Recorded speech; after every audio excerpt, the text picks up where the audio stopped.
आज का जुम्मे का धांधली का एहतजाज मुकम्मल तौर पे नाकाम हो गया। आज के एहतजाज ने तहरीक इंसाफ को मजबूत नहीं कमजोर किया है। नवाज शरीफ साहब का अब सियासी किरदार तो यही है कि वो मुस्लिम लीग नून को मुतहरक करें। मौजूदा बादशाह को बरसरे इक़्तिदार लाने में सबसे ज्यादा हाथ लूमड़ का है। मेजर जनरल फैसल नसीर जो डीजीसी हैं, उनकी रेपुटेशन एक डूअर की है। डीजीसी और डीजीआई की नहीं बनती है। अस्सलामुअलैकुम नाजरीन, आप देख रहे हैं प्रोग्राम अंदर की बात मुज़म्मिल सोहरवर्दी के साथ। मैं हूं आपकी मेजबान इकरार रियाज और हमारे साथ मौजूद है आपके पसंदीदा तज्जिया निगार मुज़म्मिल साहब। अस्सलाम वालेकुम sir, welcome to the show. क्या हाल है आपका? बिल्कुल ठीक ठाक। आप सुनाएं, कैसी तबीयत? मैं ठीक हूँ सर। अहम खबर से आगाज करेंगे आज के शो का। जुम्मे का रोज है, तहरीक इंसाफ का मुल्क भर में रैलियां निकालने का ऐलान सामने आया था गुज़िश्ता रोज, और आज जो रैलियां निकाली गई हैं उस मुतालिक आप क्या कहेंगे? देखें, तहरीक इंसाफ ने ज़िमनी इंतखाबात में अपनी हार के बाद आज एहतजाज का ऐलान। अब हमारे जो तहरीक इंसाफ के दोस्त हैं, पहले वो कहते थे कि हमारी 70% मकबूलियत है, 60% मकबूलियत है, 2 तिहाई है, वो 66% बनती थी। अब उन दोस्तों ने कहना शुरू कर दिया है कि हम 90% मकबूल हैं।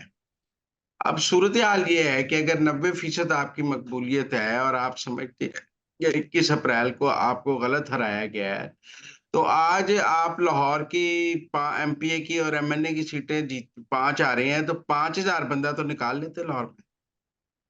अब द 5000 बंदा पिंडी निकाल लेते, 5000 बंदा पेशावर निकाल लेते, 5000 बंदा कराची निकाल लेते। कहीं 200-500 से ज़्यादा लोग नहीं निकले और वही आपके जो ओहदेदार हैं, जो हैं, इतने तो जमात-ए-इस्लामी, टीएलपी, जेयू मतलब छोटी जो जमातें हैं जिनकी जिनकी पार्लियामेंट में कोई सीटें नहीं हैं, इस तरह का एहतजाज तो छोटी सियासी जमातें भी कर लेती हैं, जिस तरह का आप करते हैं, बल्कि आप उससे भी छोटा करते हैं। तो एक तो आज का जुम्मे का धांधली का एहतजाज मुकम्मल तौर पे नाकाम हो गया। जिस तरह 21 अप्रैल को तहरीक इंसाफ का वोटर वोट देने के लिए बैलेट पे नहीं आया, हमने कहा कि वोटर बैलेट पे नहीं आया, नाउम्मीद हो गया है। इसी तरह उनका सपोर्टर वोटर आज एहतजाज के लिए भी बाहर नहीं आया। और अगर देखा जाए तो आज के एहतजाज ने तहरीक इंसाफ को मजबूत नहीं कमजोर किया है। आज तो हुकूमत के ऐवानों में खुशी होगी कि लो जी, जुमे का एहतजाज गुजर गया, कुछ भी नहीं हुआ। पेशावर में 50,000 बंदा निकाल लेते, आपकी अपनी हुकूमत है। आप वहीं कोई बहुत बड़ा एहतजाज कर लेते, लेकिन आप पेशावर में भी बड़ा एहतजाज नहीं कर सके, लाहौर में कोई बड़ा एहतजाज नहीं कर सके, इस्लामाबाद में कोई बड़ा एहतजाज नहीं कर सके। अब ये कहेंगे जी कि वो पुलिस बड़ी थी, रुकावटें बड़ी थीं और मेरा मतलब है कि गिरफ्तारियाँ शुरू हो गई थीं। वो देखे ना जी, शुएब शाहीन के घर के बाहर पुलिस पहुँच गई थी। ओ भाई, लीडरों ने एहतजाज नहीं करना। अगर 10,000 बंदा शुएब शाहीन के घर खड़ा होता तो कोई पुलिस वहाँ खड़ी हो सकती थी। अवाम की ताकत से एहतजाज होना है, लीडरों की ताकत से तो एहतजाज नहीं होना। पेशावर में कितने लोग थे, वहाँ तो कोई पुलिस आपको नहीं पकड़ रही थी, वहाँ तो पुलिस आपकी सहूलतकारी कर रही थी। मैं फिर भी कहता हूँ कि आप दोस्त जिस अवामी इन्कलाब की बात करते हैं, वो लीडरों से तो नहीं आना, वो तो अवामी ताकत से आना है ना। और अगर अवाम बाहर नहीं आ रहे और अगर अवामी ताकत आपके पास नहीं है, तो फिर आपका कोई खेल ही नहीं है। आप घर बैठे हैं आराम से। आपकी देखिए ना, एक आपकी एस्टेब्लिशमेंट से लड़ाई है, लोग आपके साथ नहीं है, आपके पास कुछ भी नहीं है करने को, फिर तो फारग हो गए। फिर तो आप पार्लियामेंट में तकरीरें-शकरीरें करें, कायमा कमेटियों की बंदरबांट में बैठ के हुकूमत से अपनी चेयरमैनियाँ ले लें, वो अपनी ले ले, वो ओहदा ले ले, बंदरबांट ले ले, मरात ले लें। बाकी कोई, मेरा मतलब है कि अगर आपका ख़्याल है कि कोई पब्लिक बाहर है, तो पब्लिक तो कोई नहीं निकली आज। तो मेरे ख़्याल में तहरीक इंसाफ की जो क़यादत है इस वक़्त बाहर, उसने एक तो आज के एहतजाज को कामयाब करने की कोई स्ट्रैटेजी नहीं बनाई थी। कोई उनकी तरफ से वो जो लीडर थे, वो तो जी। कौमी असेंबली में तकरीरें कर रहे थे और कौमी असेंबली से निकलकर उन्होंने एमएनए ने एक एहतजाज किया कि चलो जी, बस बड़ा हमारा आई वॉश हो जाए। कौन अपने हलकों से जाके लोगों को निकाल रहा था और क्या कर रहा था? को लाहौर की क़यादत कहाँ है? इस्लामाबाद की कहाँ है? पिंडी की कहाँ है? फैसलाबाद की कहाँ है? दसो ना, जिन निसार जट साहब ने राना सनाउल्लाह को हराया, वो कहाँ थे? वो अहमद डोगर साहब मुल्तान से जीते हैं, वो मुल्तान में कहाँ एहतजाज कर रहे थे? गुजरांवाला से जो लोग जीते हैं, वो वहाँ क्या एहतजाज कर रहे थे? कोई भी नहीं एहतजाज कर रहा था। सब गायब थे घरों से। तो एक तो आज एहतजाज की कॉल नाकाम हो गई और इस नाकामी ने तहरीक-ए-इंसाफ की सियासत को मज़ीद नुकसान पहुँचाया है। जेल में बैठे इमरान खान के ऊपर दबाव बढ़ा है। मतलब अगर आज का एहतजाज कामयाब हो जाता, तो इमरान खान की बाइंग पावर बढ़ जाती कि देखें लोग मेरे कहने पे निकलते हैं, एहतजाज कितना कामयाब हुआ है, प्रेशर बढ़ता। लेकिन अगर एहतजाज नाकाम हो गया है, तो जेल में बैठे इमरान खान की बाइंग पावर कम हो गई है। उसको जो लोग कहेंगे तेरे कहने पे तो 10 लोग नहीं निकलते, तू हमें क्या डराता है? बैठा रह आराम से। 4 जज ही हैं ना तेरे साथ जो तेरी ज़मानत लेने को फिरते हैं। वरना लोग तो नहीं है ना तुम्हारे साथ, तुम्हारे कहने पे कोई 10 लोग तो नहीं निकलने को तैयार, 100 लोग, 1000 लोग। 2-4 जजों का मामला है ना कि वो सहूलतकारी कर रहे हैं, वरना अवाम तो साथ नहीं है। मेरे ख़्याल में आज के इस एहतजाज से तहरीक-ए-इंसाफ कमज़ोर हुई है और इमरान खान भी कमज़ोर हुए। सर आप बताइएगा कि अब पाकिस्तान तहरीक-ए-इंसाफ की सियासत को आप कहाँ देख रहे हैं? देखिए, मेरे ख़्याल में तहरीक-ए-इंसाफ की जो मुज़ाहमती सियासत है ना, कि हम एहतजाज करेंगे, हम लॉन्ग मार्च करेंगे, वो गंडापुर ने भी कहा है कि हम इस्लामाबाद पर कब्ज़ा कर लेंगे। मेरे ख़्याल में उस गुब्बारे में से हवा निकल गई है। अगर गंडापुर साहब पेशावर में ये ऐलान करें ना कि मैंने इस्लामाबाद की तरफ मार्च करना है, तो 2000 बंदा ना हो उनके साथ। क्योंकि आज भी 2000 बंदा नहीं था। इसका मतलब है कोई उनके साथ इस्लामाबाद मार्च करने के लिए पेशावर से जाने के लिए भी तैयार नहीं होगा, जहाँ वो इलेक्शन जीते हैं आप कह लें। तो इसलिए मेरे ख़्याल में उनकी मुज़ाहमती सियासत को बहुत नुकसान पहुँचा है और वो अब एक होम्योपैथिक पार्टी बन गई है जिसके लीडर गीदड़-बप्पियाँ तो लगाते हैं, लेकिन एस्टेब्लिशमेंट को पता है कि ये गीदड़-बप्पियाँ हैं, इनके पीछे ताकत कोई नहीं है, इनके पीछे अवाम कोई नहीं है, ये अब जाली से बयानात देते हैं, लिहाज़ा उसका असर ख़त्म हो। आगे बढ़ेंगे और सर बात करेंगे कुछ मुस्लिम लीग नून को लेकर। तो पाकिस्तान मुस्लिम लीग नून के जो नवाज शरीफ हैं सरबराह, वो दोबारा सदर बनने के लिए मुतहरिक हो गए हैं। राना सनाउल्लाह से उनका टेलीफोनिक राब्ता हुआ है, जबकि ये भी ज़राए के मुताबिक खबरें सामने आ रही हैं कि साद रफीक को मुस्लिम लीग नून का जनरल सेक्रेटरी बनाने के लिए जो तजावीज़ हैं वो पेश की हैं राना सनाउल्लाह की जानिब से। देखिए, मेरे ख़्याल में नवाज़ शरीफ साहब का अब सियासी किरदार तो यही है कि वो मुस्लिम लीग नून को मुतहर्रिक करें, उसकी तंज़ीम साज़ी करें, उसको दोबारा और एक उनका जो डिस्कनेक्ट हो गया है पाकिस्तान की पॉलिटिकल एलीट के साथ, अपनी पार्टी के साथ, उसको दोबारा करें, ज़िलों के दौरे करें, पूरे मुल्क के दौरे करें, तंज़ीम साज़ी करें। तो इसलिए ये तो मैं समझता हूँ कि ठीक फ़ैसला है कि प नवाज़ शरीफ को पार्टी का सदर बनाया जाए और वो अगले इलेक्शन के लिए पार्टी को तैयार करें। और अगले इलेक्शन में पार्टी जो है वो पूरी तैयारी से जा सके, एक-एक सीट की तैयारी होनी चाहिए। और इसके साथ-साथ साथ जो लोग अब हुकूमत का हिस्सा नहीं हैं, उन्हें पार्टी में ओहदे दिए जाएँ ताकि वो पार्टी का काम कर सकें। राना सनाउल्लाह के पास हुकूमती ओहदा नहीं है, साद रफ़ीक के पास नहीं है और भी बहुत से लोग हैं जो इलेक्शन हारे हैं और पार्टी में साइड लाइन हैं, बरजईस ताहिर है और बहुत सारे खुर्रम दस्तगीर है और बहुत सारे नाम हैं जो इलेक्शन हारे हैं, लेकिन पार्टी में उनकी पोज़ीशन है तो उनको अब पार्टी की तंज़ीम साज़ी पर इस्तेमाल किया जा सकता है। अगर नवाज़ शरीफ खुद निकलेंगे तो ये सब नवाज़ शरीफ के साथ काम करने के लिए तैयार होंगे। मेरे ख़्याल में strategically it's a good move और नवाज़ शरीफ साहब को ये काम आता भी है। इससे मुस्लिम लीग नून में एक तहरीक और मुतहर्रक होगी। I think it's a good move.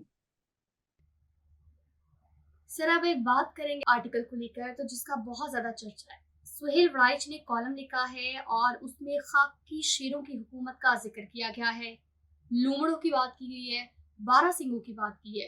तो ये करेक्टर कौन है, अंदर की बात क्या है, आपके पास क्या खबरें हैं? आई एम श्योर हमारे नाज़रीन बेताब है ये जानने के लिए। हाँ, ब उनको लोग उन्होंने चूँकि सितारों में बात की है तो लोग कैरेक्टर्स के बारे में जानना चाह रहे हैं। तो मेरे ख़्याल में उनका जो खाकी शेरों की हुकूमत है, तो खाकी शेरों का तो कोई मसला नहीं है। खाकी शेर तो आसिम मुनीर साहब की बात कर रहे हैं, फ़ौज की बात कर रहे हैं और खाकी शेरों में कोर कमांडर, एस्टेब्लिशमेंट, डीजीआईएस सारे शामिल हैं। तो खाकी शेरों का जो बादशाह है, वो आर्मी चीफ है। तो मेरा मतलब है कि सुंदरबन के जंगलों में खाकी शेरों की हुकूमत थी।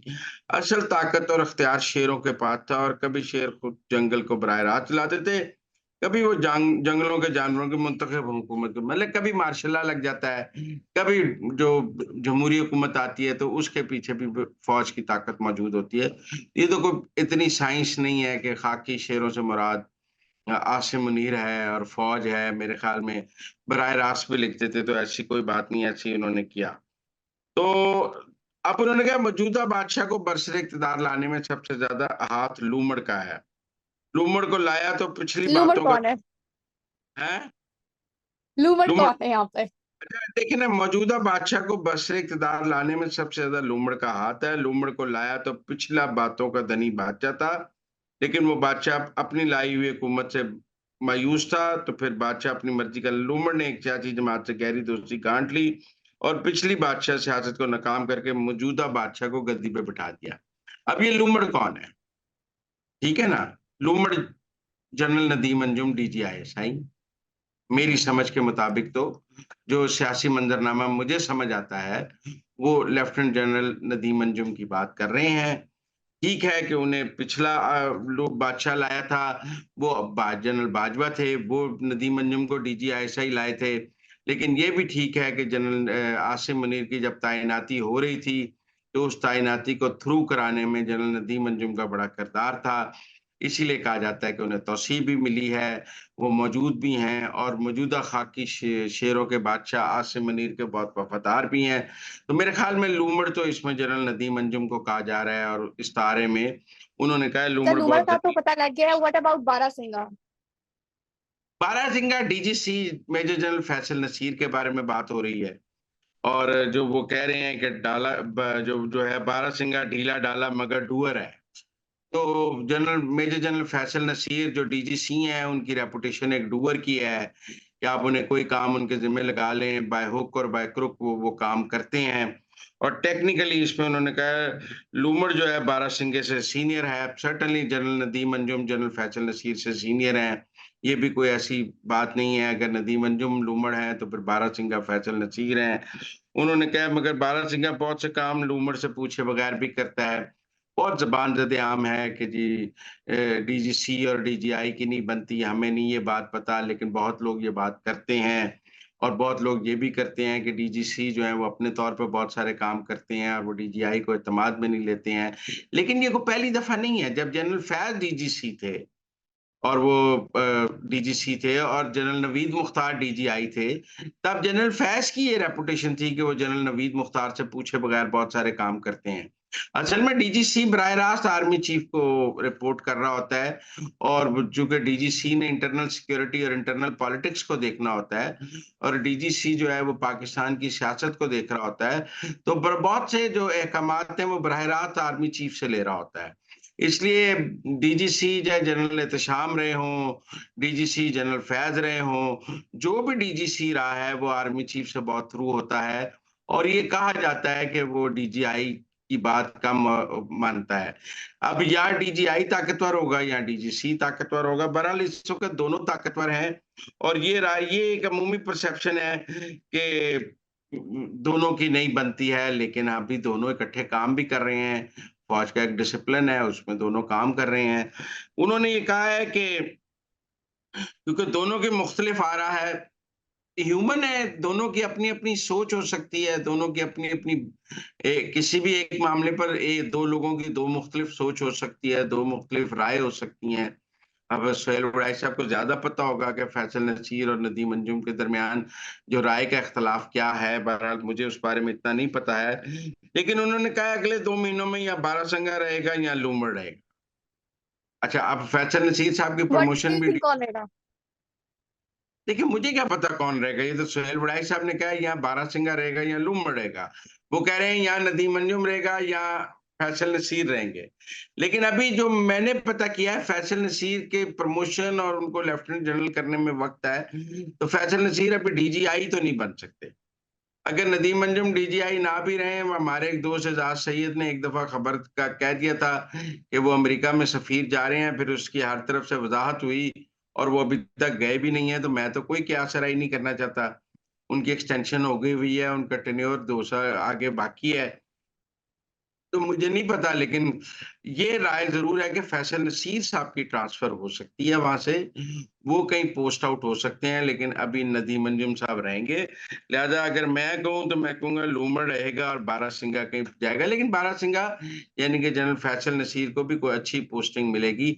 आई डोंट थिंक सो कि वो इस सिस्टम से आउट होंगे। उनका अपना एक जो है वो क्लाउट है, उनकी एक लाइकिंग है आर्मी चीफ के लिए। आर्मी चीफ उनको पसंद करते हैं, वो डूअर हैं, उन्होंने बहुत सारे काम भी किए हैं। लिहाज़ा मुझे नहीं लगता कि कोई फैशन नसीर साइडलाइन हो रहे हैं। उनकी आगे प्रमोशन होगी, जो भी होगा, लेकिन यहाँ से पोस्ट आउट वो 2 माह में हो सकते हैं, इस बारे में बहुत से